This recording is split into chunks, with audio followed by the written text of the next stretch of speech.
जय महाराष्ट्र मित्रांनो. तर मित्रांनो, आज आपण पाहणार आहोत ठाणे महानगरपालिकेचा सर्वे.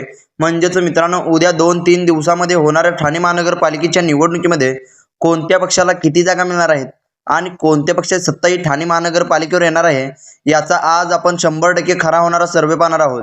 तर मित्रांनो, आता आपण वेळ लावता लगेच सर्वेला सुरुवात करूया.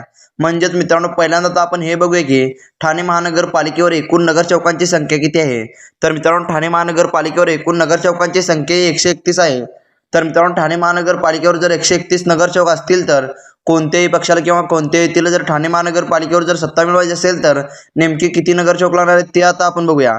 तर मित्रांनो, कोणत्याही पक्षाला किंवा कोणत्याही व्यक्तीला जर ठाणे महानगरपालिकेवर जर सत्ता मिळवायची असेल तर 66 नगरसेवक हे निवडणे गरजेचं आहे.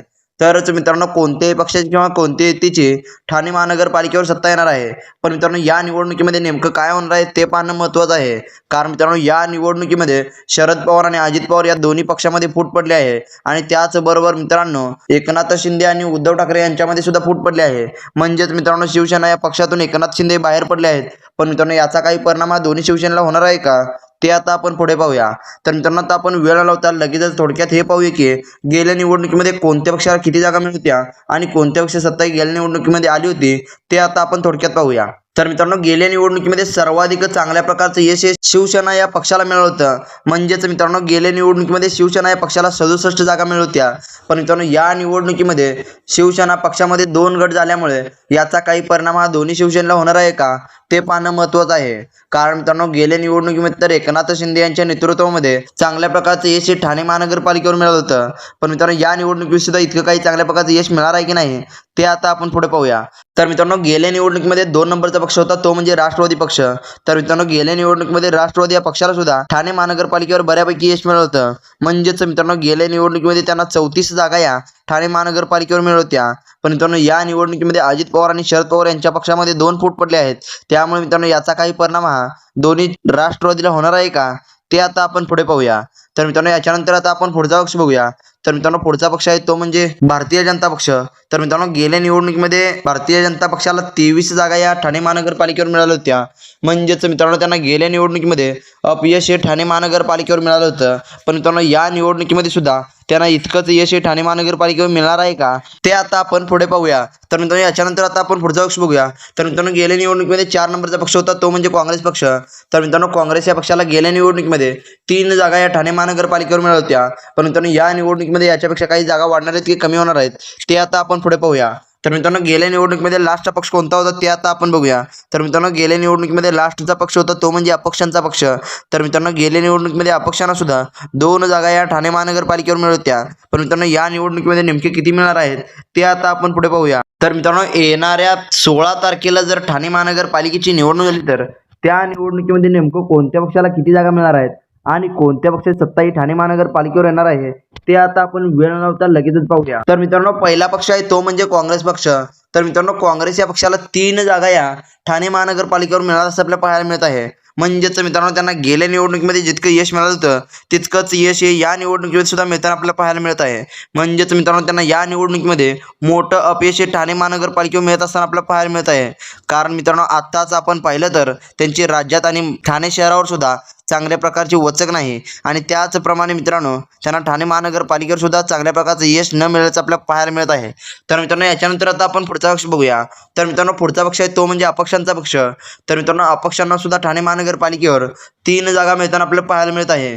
म्हणजेच मित्रांनो, त्यांना सुद्धा काही चांगल्या प्रकारचं यश न मिळताना आपल्याला पाहायला मिळत आहे. तर मित्रांनो, याच्यानंतर आता आपण पुढचा पक्ष बघूया. तर मित्रांनो, पुढचा पक्ष आहे तो म्हणजे शरद पवार यांची राष्ट्रवादी. तर मित्रांनो, शरद पवार यांच्या राष्ट्रवादीला ठाणे महानगरपालिकेच्या निवडणुकीमध्ये नेमक्या किती जागा मिळणार आहेत ते आता आपण पाहूया.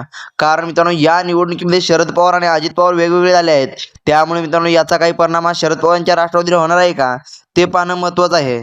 कारण मित्रांनो, गेल्या निवडणुकीमध्ये तर त्यांना चांगल्या प्रकारचं यश मिळालं होतं. म्हणजेच मित्रांनो, त्यांना ठाणे महानगरपालिकेवर गेल्या निवडणुकीमध्ये 34 जागा या मिळत होत्या.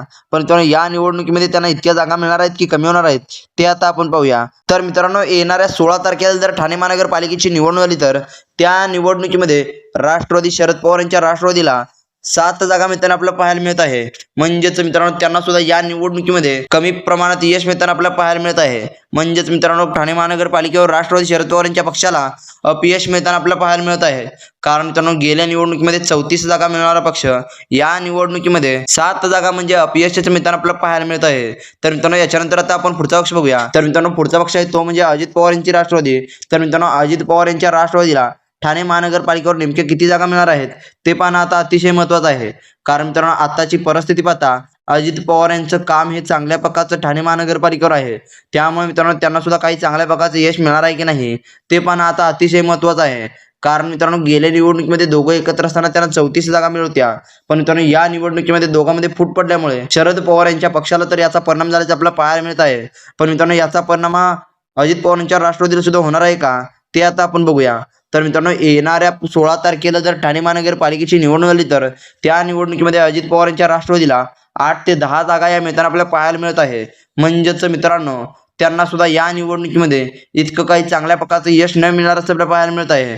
कारण मित्रांनो गेल्या निवडणुकीमध्ये 34 जागा मिळणारा पक्ष या निवडणुकीमध्ये 8 ते 10 जागा म्हणजे त्यांना या निवडणुकीमध्ये अपयशाचं मिळताना आपल्याला पाहायला मिळत आहे. तर मित्रांनो याच्यानंतर आता आपण पुढचा पक्ष बघूया. तर मित्रांनो पुढचा पक्ष आहे तो म्हणजे राजसाहेब ठाकरे यांचा पक्ष. तर मित्रांनो राजसाहेब ठाकरे यांच्या पक्षाला ठाणे महानगरपालिकेवर नेमके किती जागा मिळणार आहेत ते पाहणं महत्त्वाचं आहे. कारण मित्रांनो गेल्या निवडणुकीमध्ये तर त्यांना अपयश ठाणे महानगरपालिकेवर मिळालं होतं. म्हणजेच मित्रांनो त्यांना गेल्या निवडणुकीमध्ये 0 जागा या ठाणे महानगरपालिकेवर निवडून आल्या होत्या. पण मित्रांनो या निवडणुकीमध्ये त्यांच्यासोबत उद्धव बाळासाहेब ठाकरे आले आहेत. त्यामुळे मित्रांनो याचा काही फायदा त्यांना होणार आहे का ते आपण बघूया. तर मित्रांनो येणाऱ्या 16 तारखेला जर ठाणे महानगरपालिकेची निवडणूक झाली तर त्या निवडणुकीमध्ये राजसाहेब ठाकरे यांच्या पक्षाला उद्धव ठाकरे यांच्या साथीनं 10 ते 15 जागा मिळताना आपल्याला पाहायला मिळत आहे. म्हणजेच मित्रांनो राजसाहेब ठाकरे यांच्या पक्षाला ठाणे महानगरपालिकेवर चांगल्या प्रकारचं यश मिळताना आपल्याला पाहायला मिळत आहे. कारण मित्रांनो गेल्या निवडणुकीमध्ये 0 जागा मिळणारा पक्ष या निवडणुकीमध्ये 10 ते 15 जागा म्हणजे चांगल्या प्रकारचं यश त्यांना ठाणे महानगरपालिकेवर मिळत असताना आपल्याला पाहायला मिळत आहे. तर मित्रांनो याच्यानंतर आता आपण पुढचा पक्ष बघूया. तर मित्रांनो पुढचा पक्ष आहे तो म्हणजे भारतीय जनता पक्ष. तर मित्रांनो भारतीय जनता पक्षाला ठाणे महानगरपालिकेच्या निवडणुकीमध्ये नेमके किती जागा मिळणार आहेत ते पाहणं महत्त्वाचं आहे.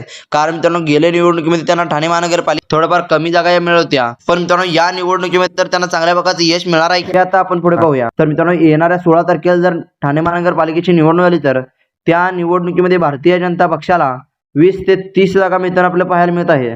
म्हणजेच मित्रांनो त्यांना सुद्धा या निवडणुकीमध्ये मोठं अपयश मिळताना आपल्याला पाहायला मिळत आहे. कारण मित्रांनो त्यांची राज्यातील परिस्थिती पाहता ठाणे महानगरपालिकेवर सुद्धा त्यांना चांगल्या प्रकारचं यश मिळेल अशी आशा होती. पण मित्रांनो त्यांना 20 ते 30 जागा म्हणजे त्यांना थोडंफार कमी यश मिळताना आपल्याला पाहायला मिळत आहे. तर मित्रांनो याच्यानंतर आता आपण पुढचा पक्ष बघूया. तर मित्रांनो पुढचा पक्ष आहे तो म्हणजे शिवसेना उद्धव बाळासाहेब ठाकरे यांचा पक्ष. तर मित्रांनो उद्धव बाळासाहेब ठाकरे यांच्या पक्षाला ठाणे महानगरपालिकेच्या निवडणुकीमध्ये नेमके किती जागा मिळणार आहेत ते पाहणं महत्त्वाचं आहे. कारण मित्रांनो या निवडणुकीमध्ये एकनाथ शिंदे हे त्यांच्या पक्षातून बाहेर पडले आहेत. म्हणजेच मित्रांनो गेल्या निवडणुकीमध्ये ज्यांच्या नेतृत्वामध्ये ठाणे महानगरपालिकेवर एकहाती सत्ता आली होती तेच या निवडणुकीमध्ये बाहेर पडले आहेत. आणि त्याचबरोबर मित्रांनो या निवडणुकीमध्ये एकनाथ शिंदे हे भारतीय जनता पक्षासोबत आहेत. त्यामुळे मित्रांनो याचा काही परिणाम हा उद्धव बाळासाहेब ठाकरे यांच्या पक्षाला होणार आहे का ते आता आपण बघूया. तर मित्रांनो येणाऱ्या 16 तारखेला जर ठाणे महानगरपालिकेची निवडणूक झाली तर त्या निवडणुकीमध्ये उद्धव बाळासाहेब ठाकरे यांच्या पक्षाला 15 ते 20 जागा मिळताना आपल्याला पाहायला मिळत आहे. म्हणजेच मित्रांनो सर्वाधिक मोठं अपयश आहे त्यांना ठाणे महानगरपालिकेवर मिळताना आपल्याला पाहायला मिळत आहे. कारण मित्रांनो गेल्या निवडणुकीमध्ये त्यांना 67 जागा या दोघं एकत्र असताना मिळत होत्या. पण मित्रांनो या निवडणुकीमध्ये एकनाथ शिंदे हे त्यांच्या विरोधात असल्यामुळे त्यांना 10 ते 15 जागा म्हणजे त्यांना सर्वाधिक मोठं अपयश ठाणे महानगरपालिकेवर मिळताना आपल्याला पाहायला मिळत आहे. तर मित्रांनो याच्यानंतर आता आपण पुढचा पक्ष बघूया. तर मित्रांनो पुढचा पक्ष आहे तो म्हणजे एकनाथ शिंदे यांची शिवसेना. तर मित्रांनो एकनाथ शिंदे यांच्या शिवसेनेला ठाणे महानगरपालिकेच्या निवडणुकीमध्ये नेमक्या किती जागा मिळणार आहेत ते पाहणं महत्त्वाचं आहे. कारण मित्रांनो गेल्या निवडणुकीमध्ये उद्धव बाळासाहेब ठाकरे आणि एकनाथ शिंदे एकत्र असताना त्यांना चांगल्या प्रकारचं यश मिळालं होतं.